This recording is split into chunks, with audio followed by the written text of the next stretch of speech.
Hello and welcome to another edition of the Arl Arses podcast featuring young Paul Moran. Are you happy with that introduction now, Paul? Are you? Yeah, it's a bit better. Yeah, but I thought I'd get that right. We've convened this morning and we are coming off the back of Liverpool beating Athletico Madrid in their own yard, and we're going to discuss through the game, a few various other bits around Liverpool at the moment, and then previewing the Man United game at the weekend. So, Paul, I'll come to you first. Looking at the lineup, what did you think about the fact that he didn't change the line? Obviously, he brought Alisson in, but most people would have thought that he'd have brought Fabinho back in, but he didn't do that, and he actually explained it before the game by saying that we haven't had any time to train in between the Watford game and today, so I've just gone with the same lineup. What did you think of that? Again, the amount of discussion about the teams that get picked out for any team, the manager, he's picked that team and we've won the game. So I thought at the time, Fabinho will play, but you don't know what he's been doing since he got to Madrid type of things. He's obviously been training and that, but he was there on his with Alisson rather than with the squad. He's explained that they've not done any training since Watford. So he's just gone with the team that he thought to do best, and then you're 2-0 up after 13 minutes.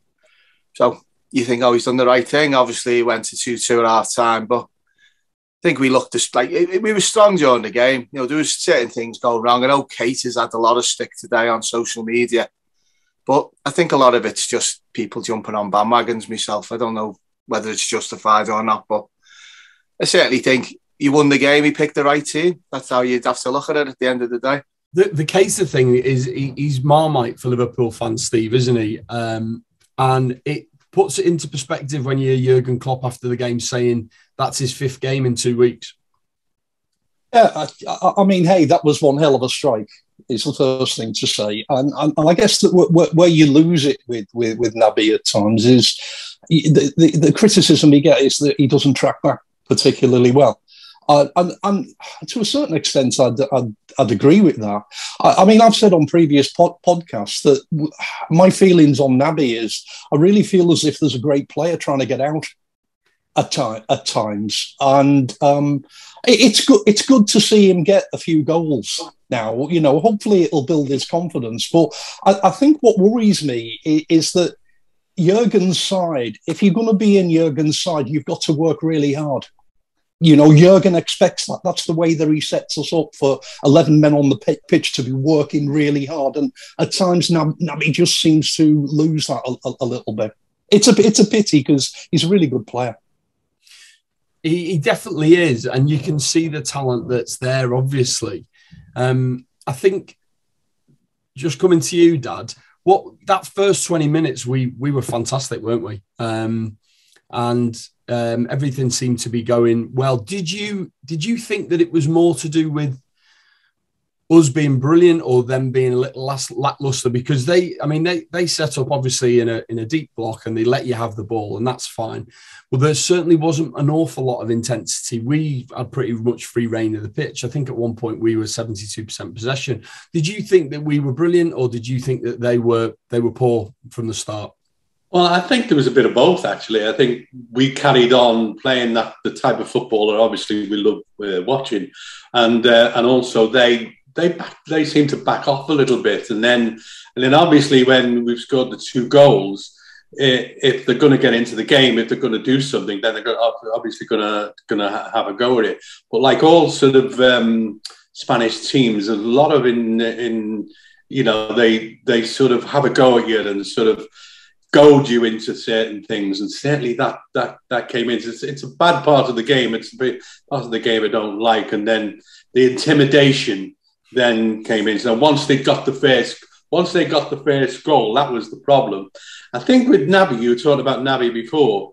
I think he's a good player. There's a great player inside there, but I think he's a bit inconsistent. Is probably what I'd say. I mean, you know, he was caught a couple of times, but then they upped their game. So when they started throwing long balls into our half, and he really was caught napping a little bit. But that was just the way it is. And then the intimidation started, which is not good to see. But then that's probably Simeone's way of playing, I suppose, isn't it? Paul, just generally on football, when a team goes 2-0 up and they're so dominant like we were last night, is there always a tendency to take your foot off the gas? I mean, it certainly looked like that from us. I always felt watching the game that Atletico were never going to carry on playing as passively as they did. I mean, what do you think about that? Well, just on a 2-0 lead, they always say, don't these 2-0 is a dangerous lead, which is, if you look at it in the cold light today, it's a ridiculous statement, because would you like to be 2-0 up? Yeah, totally. Any game you play, no, it's dangerous. No, I'd rather be 2-0 up type of thing. So it's one of them things. I think teams, not talking about, as you say, they're just in a general football sense, when teams go 2-0 up, especially early in the game, I think most teams do actually not sit back as such, but they think, well, we're all right here while it's 2-0. And, you know, they don't relax by any means, but they stop going forward as much. I mean, you know, you look back at that Everton game a few years ago when we beat them 5-2 in the end. We're 2-0 up, and then we sit back, you know, and they get the goal 2-1, then it's 3-1, 4-1. Then we let them score again. It's not like letting them score, but I think teams, it's just an automatic reaction. It's like if a team's 3-0 or 4-0 up at half time, they're not going to come out flying in the second half. They're going to think, we can play the ball around, we can turn down the intensity a little bit. I think it's just human nature. I don't think it's any tactical insight or anything. I think it's just a psychological thing. And then obviously they got the 2 goals quite quickly. And then, you know, we stepped it up again. And it's one of them things my dad always used to say, I don't mention my dad a lot on these, but that's where I got most of my football stuff from. Teams can't change once they start playing a particular way. Now, we sat back a little bit, but we didn't really change how we were playing as such. And then the 2 goals going against you, and you can step it back up again if you like. But it's very difficult. And, you know, 2-0. Would you like to be 2-0 up on Sunday at Old Trafford at any point in the game? You know, if it's 10 minutes or 80 minutes, oh, yeah, I'd like to be 2-0 up. It's never a lead you'd say you don't want. Obviously, the second goal going in later on can kill a team off, you know, like the Burnley game this season at Anfield. Get that second goal, you think, you know, thank God for that. You know, we sort of like, there's not going to be a late equaliser now as such. But I really do think it's a psychological thing with every team, not just Liverpool. It's across the country, across the world. When you watch any game when a team goes 2-0 up, they do just stop playing the way they've been to go the 2-0 up, especially if they've been bombing forward as well, to go 2-0 up early on in a game. Steve, just looking at the fact that we were 2-0 up and then we lost 2 goals pretty quickly, which kind of seemed like the first 2 attacks that they'd had. They scored for. It probably wasn't like that, but it seemed like that while you were watching the game. What did you think they changed, or what did you think we changed in terms of how we were playing and how we were dealing with them? What changed for you? I think Paul made an interesting point. I mean, one of the thoughts that I went through after 13, 14 minutes is, Christ, we scored those goals too early. That was almost worrying me. But as Paul rightly said there, you take goals whenever you take them, you know. I was really surprised for the first 20 minutes because I think that Atletico showed what I could best describe as a lack of adventure. You know, they were sitting extremely deep. They were relying on long balls. I mean, there was a couple of incidents where maybe they should have scored on long balls. And on both occasions, I thought, it got to be offside. And then the replay showed that it was just in his own half. So clearly what wasn't offside. They then stepped it up. I think the thing that worked in our favour last night, and I'd pay a compliment to the referee, who basically got all of the big calls right. And more to the point, he didn't fall for their snidey tactics generally.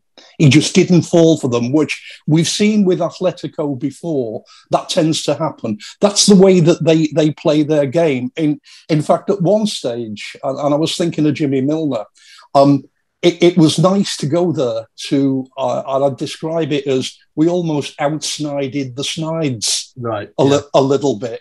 And Jimmy Milner was sort of leading that. But I thought what we showed last night was actually more experience playing against a snidey side, because let's be honest, they're a horrible, snidey team to play against. They really are. People say, did we deserve the win? Well, yeah, we won. We scored 3 goals and they scored 2 goals. It really is like, yeah, we deserve the win. You look at the possession statistics, I think it was 62% Let me possession. Just pick up on something there, Steve. Say that we do not get that 3rd goal. We get a penalty, obviously. Say the way you're describing the game, does your assessment of the game change if we don't get that 3rd goal, or if they equalise?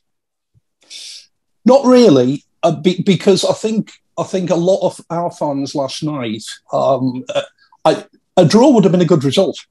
Let's be perfectly honest. I mean, had we got beat, yeah, okay, maybe my assessment would have changed, but certainly not if we didn't get the 3rd goal and got a draw.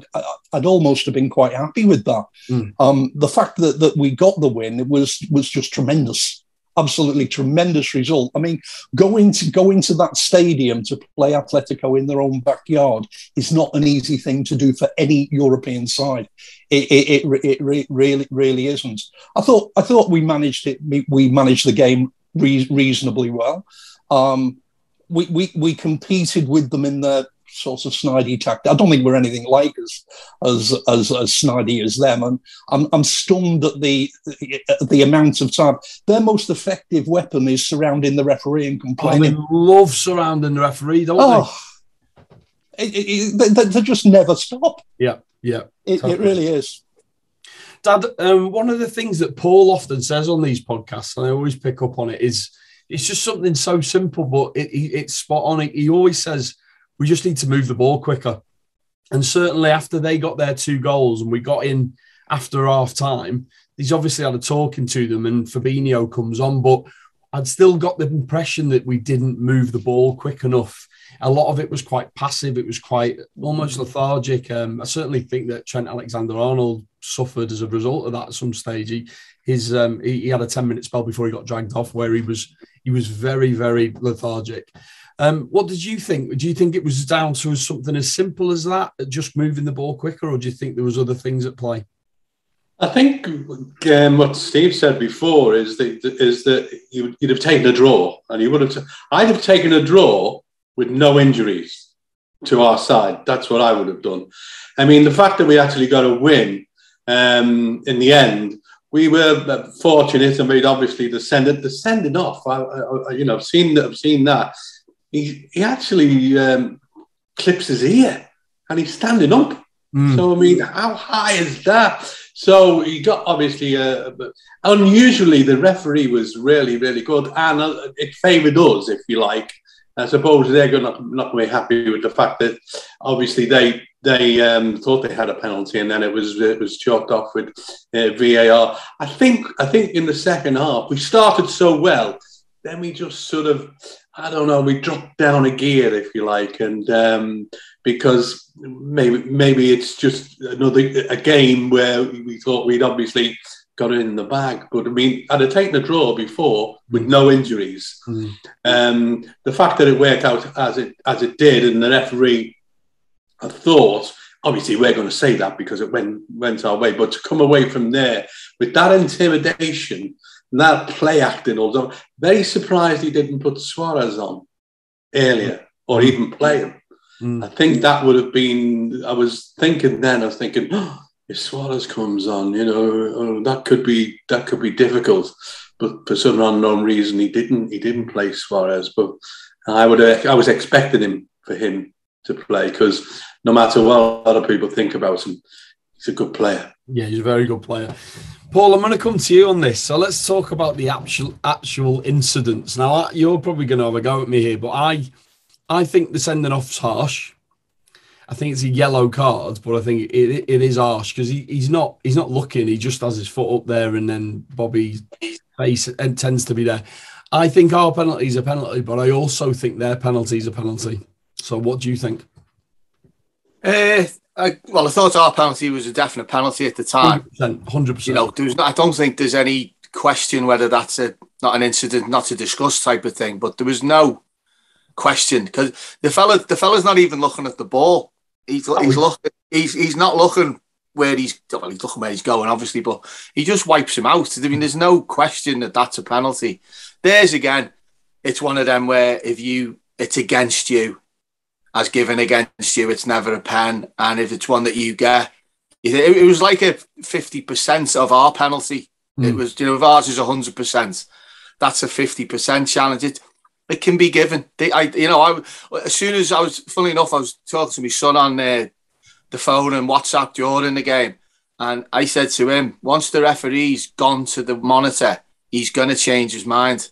Because that seems to be how VAR works. If he gives the penalty, but then if he goes to the monitor, he's been told by the VAR that it's wrong and he needs to go and change it, but he needs to go and see it himself to change it. I think that's what happened. To be fair to the referee, he had a really good look at it. Like he watched it a good 6 or 7 times. He was there. There's always a bit of a worry because you start thinking and he's going to start seeing things that aren't actually there. But that's what it's there for him to have a second look. And he's had a really good look at it. Like the other week, what was the game the other week where he literally looked at it once and gave the decision?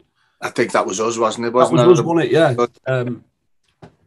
I can't remember. I try not to think about VAR once it's happened. It's something that's... I think it's again, you say it's a blight on football. We got to win last night because of it, because he would have given that pen under normal circumstances and not being allowed to query it type of thing. If you like, he wouldn't have changed it.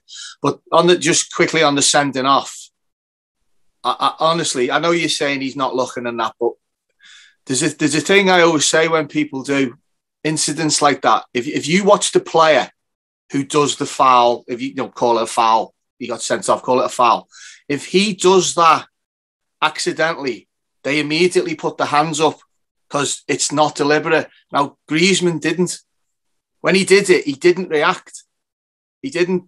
If you knock into something, oh, sorry. If you do it on purpose, you don't react. I think he knew what he was doing. I'm not sure he meant to catch him in the face particularly, but it's dangerous play. If you look at the rules of the game, any action that puts an opponent in danger of injury is a sending off. It's serious foul play. He's kicked him in the face. If we're playing Man United on Saturday, if Sadio Mane kicks Maguire in the face, apart from the fact it might wake Maguire up, but if he kicks him in the face, he's going to get sent off. And you couldn't sit in home or at the match if you're lucky to go and say, well, why has he been sent off? Why did you get sent off? If it's like a Sunday League game, why did you get sent off or kick someone in the face when they were standing up? Okay. There's not really much explanation needed. I didn't pull someone back or clip someone's heels when they were clean through. You kick someone in the face. It's very difficult to explain how you've done it unless he's lying on the floor. I just remember the Sadio Mane one, which I thought was unfortunate when we played City years ago. Yeah, well, he's looking at the ball coming over his shoulder, Mane. Yeah. The goalie's out. The argument there is the goalie's outside the area.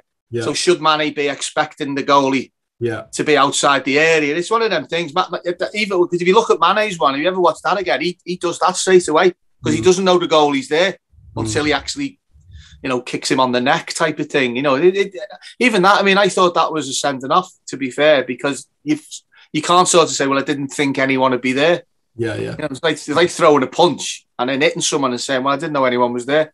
If you take it to an extreme example type of thing. If you kick someone in the face or above the chest height and they're not lying on the floor or crouching down, it's difficult to explain how you did it because you've sort of got to be expecting someone to be there at the argument. I didn't know he was there, but Griezmann's looking right at him and he didn't react. I don't know why he'd suddenly do that, but it's a definite sending off in my eyes. Steve, and I'll let you talk on this subject. All of you can have your little say on this. But Steve, Mo Salah actually comes out of the goal. It was funny. I went for a walk this morning and I totally forgot that Mo Salah got 2 goals because I'd almost for some reason it dawned on me while I was walking and listening to a podcast that Mo Salah scored 2 last night. There's been a lot written and spoken about Mo in the last few weeks. what does he mean to you? How do you put him in the league table of Liverpool players, for example? He's been with us, 4 years? I think during that time, right through that time, he's been outstanding. I think what's happened just recently, and yet you're always going to get a bit of hype, but what's happened just recently is he's moved up levels from outstanding to just being sensational, whatever word you want to you describe. I mean, the couple of goals that he's got. Funnily enough, in the Watford game, I remember when he was wriggling away there, as I was watching it on TV, I was thinking to myself, Christ, he's going to do it again. Thinking back to his goal against, he's going to do it again. And indeed that he did. And I suppose that probably brings us on to what's going to happen with Mo in the future. I mean, the way I look at it is, if Mo Salah was playing for any other team in the world, in Europe, wherever it may be, we probably couldn't afford to buy him because he would be that expensive. We probably couldn't afford to buy him. We've got him here. He always strikes me because he's always smiling as well. That's the other thing. Whenever he's interviewed, he's got this big toothy sort of grin. It seems to me as if he's really very happy with us, and he wants to play. Now, I don't know what goes on in the background. I really don't know. But I think comparing him to other players, he's better than Salah was when he was with us. And Salah was pretty... Sorry, not Salah. I mean Suarez. Forgive me. Right, okay. Can you edit that bit out? No, that's saying he's better than Suarez was, for that 3 years that Suarez was with us. He's just on a level as a goal scorer above anything possibly that we've ever seen. Certainly in my time watching us since the mid-60s, that's how good he is. Whether he can maintain the level that he's at, for the remainder of this season and next season or whenever it may be, I don't know. All I would say is at the moment he's on a plane which nobody else is. Okay, Dad, how do you assess? Since he's come in, and where do you put him in the league table of Liverpool greats? He's got to be right there at the top. But obviously, I did a blog about him separately, didn't I? So I have some opinions about it. My own opinion is that he does look very happy at Liverpool, and I think he said that as well. But obviously, his agents aren't happy. His agents will be telling him that they can get him. Well, I think they're quoting £400,000 a week. FSG will not pay that. I think they'll pay a bit more. I think maybe the other team members who have contributed highly to the way that Salah's playing now. Salah has to, and I wrote this tonight. Salah has to think. Now, if I go somewhere else, am I a better player? Am I the player I am now because of the people I've got around me who are actually feeding me? And, we've got some magnificent players at the moment, magnificent players at Liverpool. They play the type of football that suits his game. Now, he could go anywhere, but then his agent would be saying, well, it won't make any difference because if you're going to be on £400,000 a week, it doesn't really make any... It's the money, isn't it? Now, depends on whether he wants to be, even more legendary than he is. He certainly could do that at Liverpool. And he has to ask himself this question. Am I this good because I'm that good? Or am I this good because the players around me are so good that they've helped me get to the position that I'm in? And do I want the money more than I want to be the top player? It's entirely up to him. And I think we've only got to look at Coutinho and now Wijnaldum, who's not happy, and there's a few more who've left, who've got to that level, gone to another club and haven't reproduced it because the conditions are not the same. You know, the conditions, the way we play, or even the way the club is, the way the fans are. We contribute to that because he's got a fan base there is, well, I'd say second to none. But he could go somewhere else and, okay, he might get the money and sign the contract, but he might not maintain the standard he's got. I think he is that good, but he needs to be very careful what he does. Paul, what do you think? Where does it all sit with you? About Salah, as a Liverpool player through the ages type of thing. Well, I never really do this, you know, this top 10 things. When anyone says to me, what's your favourite Liverpool 11, I always just pick the 78-79 team. Mm-hmm. You know, as a team. Now, you can have your individual players. Obviously, Kenny played in that team. You say you're not an Arl Arses? 78-79, I was 17 at the time, wasn't I? I was still in my team. On, let me just do the maths. Hang on. Remember. I'm 60 in January, so I can be an Arl Arses in January. There. I'm officially an Arl Arses from January. Got my bus pass and that. But you watching Salah there, you know, obviously your home games, you watch him there and watching him on the telly in the away games. I think we're getting, not we as a general fan base, he's getting a lot of plaudits at the moment. He's scoring fantastic goals. The danger would be that you get not spoilt by him, but the danger is if he doesn't do it against United, it's like, well, Salah never scored. Now, he scored in 9 games, but you can't let what he's doing spoil what he might do in the future. You know, there's going to be games he doesn't score, and you don't want people saying, no, Salah's not scored, Salah's, you know, missed a chance, he's done this or he's done that. So not being spoilt by him as a general fan base, but it's just like you can't expect him to do what he's doing now every game. Now, the fact that he does seem to be doing it every game is fantastic for us. You know, that goal last night, and by the way, how he got 2 goals last night's a mystery, because if I was Milner, I'd be definitely claiming that first one, because he deliberately flicked it and the flick took it in. So there's no, if that's a defender, it's Salah's goal. But once that's Milner, that for me was Milner's goal last night. Sky Sport, BT Sports looked at it and it hasn't actually touched Milner. It touched someone, didn't it? It touched the defender. Yeah, just went in straight in. It went in off the defender. I thought Milner, because on the live score it changed from Salah to Milner. Yeah, and then it changed back to Salah. Oh, fair enough then. I should have watched it again, and I haven't watched it enough. Obviously, yeah. I thought Milner, especially the way Milner reacted as well, because he reacted like he touched it.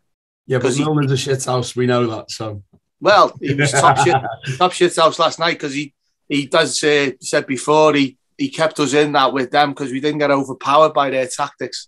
I mean, to be honest with you, they're going around, just quickly, the Athletico, going around the referee, I thought that got stopped. I thought that was something that was stopped by the lovely UEFA mandate, that you're not allowed to do that. The referee should just start giving yellow and red cards if he's surrounded like he was, but they don't seem to do it. But I think it's a numbers thing, because you'd have to send 2 or 3 of them off. But I mean, his son was funny last night. I think it was Jimenez has become his #1 most hated player in the world ever, just on that one performance last night. The Uruguayan who plays for Atletico, his son was scathing about him when he spoke to us. He was, can't use the words, he said shit house before, which obviously don't like swearing on the podcast, but his son, that was the most minor description of Jimenez last night. But just with Salah, going back to Salah, he's a fantastic player.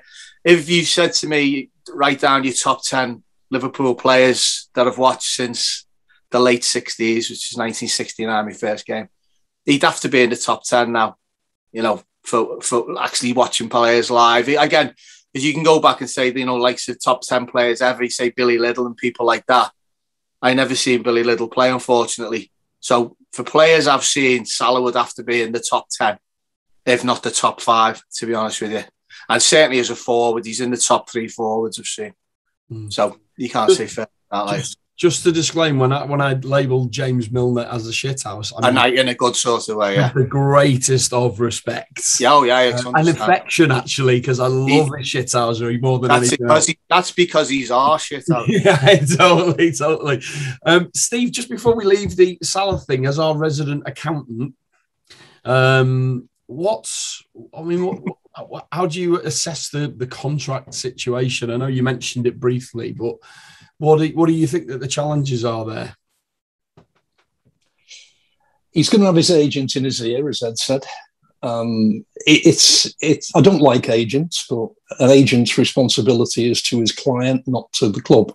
And an agent's responsibility should be to balance his advice to his clients. So, as Ed said there, I would hope that his agent is saying, okay, it's not just about money. Because at the end of the day, there's only so many Ferraris you can drive or yachts that you can sail on. You know, once you've got one of each, do you really need any more? Or hospitals you can build. Or hospitals you can build in his particular case, because he's very, very philanthropic in that way, which is superb. The contract situation. I hope he would take a balanced view. I hope his agent would advise him as such. I mean, Ed, you mentioned 400,000 a week. He may well be worth it. And if Ronaldo is worth £510,000 a week, which I believe he's getting at United, certainly Mo Salah, you would argue, is worth £400,000 a week. Although I'm just going back to a podcast you did recently, Gav, where the figure of 300 was mentioned. That was as David Lynch, and I'd asked him what he heard, and he said that 300,000. Now, I was surprised at that. I thought it would be north of that figure, but I mean, that doesn't seem too unreasonable, does it, Steve? No, but it's certainly reasonable in my mind. I think it comes back to the fact that look, if he was for sale, we as a club probably couldn't afford to buy him. You just couldn't afford to buy him because he would be that valuable. You know, you would be talking at a number which is in excess of the Neymar fee, I would guess, which was what, 180 million euros or something, was it? Something like that, and ridiculous wages. So I think that what we need to do, I think there's possibly a deal to be done with Mo Salah, because he does seem very, very happy doing what he's doing, playing for the club that he's playing. And I've also heard, I think it was Carragher that said he doesn't get the love from the fans. I just don't know where that comes from. I really don't know where that comes from, because to my mind, he does. Hey, it's expensive. I think footballers are hopelessly, ridiculously overpaid generally, but hey, that's the game we're playing. That's the pitch we're playing. It's market forces. It really is. And if we want to compete at the level that I think we want to compete at, that's the going rate that you probably are going to have to pay. Steve, is there a diddle to be done at all in terms of paying him in a different way, so that you maintain your wage structure and you keep everyone else happy? But is there some way that they can do it where he gets 400 grand a week, but it's not actually recorded as 400 grand a week? It's done on bonus payments or whatever. Well, there will be, and some of the figures that are bandied around, of course, you know, they do lead you to believe that the guy just picks up X £100,000 a week, week in, week out. And Paul, you probably know more about this than I do, but you know, the way that a deal is structured, a package is structured, can be based on incentive, appearances, God knows everything, goals scored, whatever it may be. I don't know how they're structured. I think what you're getting at is probably the legality of doing it. Now, it can be done. There's accountants who are far better than me, who understand all about offshore, etc., etc. You have to be very, very careful, because there is this very fine line that exists between tax evasion and tax avoidance. One of them is legal. Avoidance is legal. If you put money into an ISA, you are avoiding tax in a totally legal way. Evasion is highly illegal, and I guess that's what they have to be really careful of. If you're enjoying this video so far, please show your support for the Ken 7 channel by clicking the subscribe button, the like button, and also clicking the bell for future notifications. If you could also share the video on your Twitter and Facebook account, that will show YouTube's algorithm that you like our content. Do you know about Ken 7 merchandise? The link is in the description of this video. We have premium fanwear for fans covering Liverpool, Celtic and Scotland, and it's fanwear for young and old. So we have t-shirts, hoodies, sweatshirts, caps, mugs, you name it, we've got it. Just something else to remember, every purchase that is made on our website, we donate to the Marina Dalglish Appeal. So you're helping a great cause as well. So you mentioned the weekend there, Steve. We've obviously got a massive game. Paul, I'm going to come to you. We're playing United on Sunday. They are in a strange period of form, which, to be honest, has been lovely to watch from afar. Going into the game, what are your thoughts? Honestly, over the however many years we've been going to watch them and doing that, I've never, ever really been confident going to Old Trafford before the game, no matter what's happening. They just think talking about people stepping the game up. They won't want us going there beating them like that 3-0 a few years ago when Gerrard and Suarez scored. If that happens, or last season was 4-2 last season, I think, from memory, I think we should beat them. If you're going there to play another team in the form that United are in, you would think that we would win. You'd think we'll go there and overpower them in effect, because that's what we're doing to teams at the moment. We just need to be on our game from the start. Again, you talk about the passing thing, get 2 passes, 2 touch, console, pass, move, and then get them turning. Get my favourite player, Maguire, turning if he can. Because he doesn't even turn now, does he? He just stands facing the same direction, no matter what's happening around him. He doesn't even try and turn around now. He just still faces the one way and then blames everyone. I mean, he was blaming people for that goal Leicester scored last week. He blamed someone else. And he had the ball thrown out to him and lost it. How can you and it went back in. Giving him the ball? Yeah, and he'd lost it by doing a mad 45-degree turn on it, but he didn't need to. Lost it. Tielemans zooms it into the top corner, helps it into the top corner, and then Maguire's pointing at everyone else in the middle, because you can see all the defenders looking at him going, that was your fault. It's what you're blaming us for. But again, hopefully he plays on Sunday. And they all get in and around him, the 3 forwards or whoever it is, whether it's Bobby, Mane and Salah, or whether Jota plays from the start, to add that little bit of pace against United's back four, because it seems to be between Firmino and Jota for that 3rd spot. Now, he might want the pace side of it and then bring Bobby on later on, or he might do it the other way around. And whichever team he picks, that's the formation we'll play. It's easy to talk about different formations. I think Fabinho will certainly play on Sunday. I don't think there's any question of that. Who plays? Who's fit?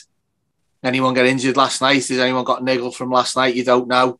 You just have to see what he does. But certainly, if we... I say this a lot, and it probably bores people now, but if we play to our capacity there, we're better than them. So we'll beat them. If something goes wrong, then that's football and that's what happens. But you just got to go into it with all guns blazing for me. Dad, I come to you with a fair amount of trepidation, because I've been on record before as saying that, and this worries me a little bit, that your hatred for Man United is probably bigger than your love for Liverpool. So, and it's always a game that you watch from behind the sofa. So how are you feeling going into this game, bearing in mind that they're not in a good run of form? I as you know, I never liked the games against Man United. My one worry, my big worry, more than one worry, the big worry at the moment is they can redeem themselves with 1 win against us on Sunday. They'll know that. I mean, and if Solskjaer, if he's no good, which I don't think he's that great a manager, but if he's saying to them, now listen, today if you can win this, all that criticism that we're getting from our own fans will go away with one win. Yeah. And that just worries me a little bit, and I just worry about how much last night's game has taken out of our team. Hopefully, I'll stick with you, Dad. I mean, don't forget they're playing tonight, so we've got 25 on them. Yeah. I forgot about that. Yeah. So they obviously will have a problem from whatever tonight's game turns up. So I'm hoping that obviously we continue in the same vein, and we couldn't be. I don't think our morale could be any higher than it actually is. So I'm hoping that will take us through. But then with me, I'm always thinking, well, maybe, you know, what about the referee? Yes. There's a little bit. It's Wythenshaw's most famous Altrincham fan. No. Yeah. It's Anthony. Oh, He's from Greater Manchester, isn't he? why did he do that? I don't know. So that's the referee, and that worries me. Listen, you know me, with Man United, everything worries me. Yeah. So that's another worry to think about. But listen, if maybe Salah will just go through it, and if we can play our game, we're a better team, a much better team than they are. But I just, you know, at the back of my mind, I'm thinking, well, it's obviously at Old Trafford. I'd be happier if it was at Anfield with our fans there. But I'm sure that all lads will give it a go. Just hoping, quite frankly. But I never like Man United games at all. It's not that I hate them. I don't like them. But I believe there are some good United fans. Okay. Steve, they're a strange unit because they strike me as a collection of individuals, very talented individuals, and it's difficult to see for me what they're all about. And the danger with that is that on any one day you get 9 out of 10 performances from 4 of their players, and they'll steamroll you because they're just world-class players. Fernandes, Pogba, Ronaldo. I mean, I love Greenwood for them. I'd love Greenwood to be playing for us. He's absolutely fantastic at such a young age. Got a big goal in him as well. What do you think about that? I think what you've just hit the nail on the head is the difference in quality between the managers of our respective clubs. Because I think that, due respect to Solskjaer, that is his job. If to have a group of players who have all got individual talents and sort of weave them all together to produce a unit that's greater than the sum of its parts, that's what Jurgen Klopp does a particularly good job at. To actually weave together our talents to produce an output which is greater than the sum of the parts. I mean, like your dad, I hate this game. I hate this game with a passion. In fact, sometimes, Gav, I think, as you know, I don't watch it. I know you've been for a walk before now. No, I go out on my bike for 2 hours. On your bike, yeah. I just go ride around on my bike for 2 hours just to avoid it, and then come back and don't take a phone with me, don't take anything with me, and just come back and, sort of have a look on Red and White Cop or something to see the result. I don't even look on the BBC to get the results. But hey, at the moment we're so much better than them. We really are. If we're anything like, we're at a level way above Manchester United at the moment. They've got great individual players, some of them anyway. Some of them are overrated, some of them are too old. But with Jurgen will have us all believing. He'll have our side believing that with how much better than we are, and we'll go there. You can never underwrite a result. Anything can happen there. Nice 4-2 would be good, a bit like last season. Just before I let you go, I'll come to you, Paul, first. It's 6 years recently since Jurgen Klopp took over. And I just wonder what you thought is in summary of his tenure since he took over. Very briefly discussing 6 years. When he come, I was happy he come. I thought he was the right choice at the time. We've won the league for the first time in 30 years under him. We've won the European Cup. We're challenging for things every year. I don't think anyone could have done any better than he's done. And the way he deals with stuff as well. Even that journalist last night, the journalist was trying to get him in the shit for what happened with Simeone, and Jurgen just shot him down. I know it annoys all the fans of other teams that he talks to people like that. But I'd rather he did that than sat back and accepted it. So you can't. If you find I can't find any faults with how he runs the team, how he's done for 6 years. You change things, of course, because you'd have had that one when we got the 97 points, we'd have won the league rather than coming second to City, like in any normal season. But you can't knock it with, all right, you say with the League Cup and FA Cup, we don't make much of a shape. But certainly if you're going to talk to the main two, the League and the European Cup, then he's won them both. And we're in a position to challenge for them and hopefully win them again this season. So you can't really ask for anything more.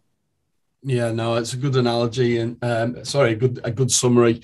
Dad, you know, what does he mean to you, Jurgen? I know you're a big fan and you've seen the club develop from when you were a boy up to now. And how does he sit with great managers of the past for you? I think he's obviously up there at the best. I just like his personality and I like his humility as well. I mean, Jurgen's got that, and he just comes out with some of the sayings, which are not only is he a great football manager, but he's a great person. He's a great human being. Yeah. And I think if you were a friend of his, a personal friend of his, you'd be a very lucky person to have someone as good as him as a friend. Steve? We talked a lot about Mo Salah earlier on and how good he is at the moment. Actually, I think that over the last 6 years, our most important signing has been Jurgen Klopp. Yeah. I just love the man, as you know. I have this vision of Jurgen. He's just such a character as well. I've got this idea that he rides to the ground on a Harley Davidson. And he leaves it parked under the main stand or something. He strikes me as that type of character. Paul, you've talked about his achievements there, you know, and you can add to those achievements another couple of European finals during that tenure. Yeah. A 99-point season, a 97-point season. He's just every other club in the world would want Jurgen Klopp as their manager. That's how good he is. Just like every other club in the world would want Mo Salah at the moment. I hesitate to say he's a modern day Bill Shankly, and Paul, you could take massive issue with me on that because they both of them, in their own way, have been fantastic for Liverpool Football Club in totally different eras. Shanks was absolutely right for his era. Jurgen is absolutely right for the current era. Brilliant. Good stuff. Yeah. Well, listen, thanks, lads. Thanks very much for your time. If you're watching this on YouTube, don't forget to give us hit the subscribe button, hit the like button. And if you've got any comments, let me know and I'll get the lads to come back to you. Boys, thanks very much for your time. And we'll see you on the next one in a few weeks. Cheers. Okay. Cheers. Thanks, Sam.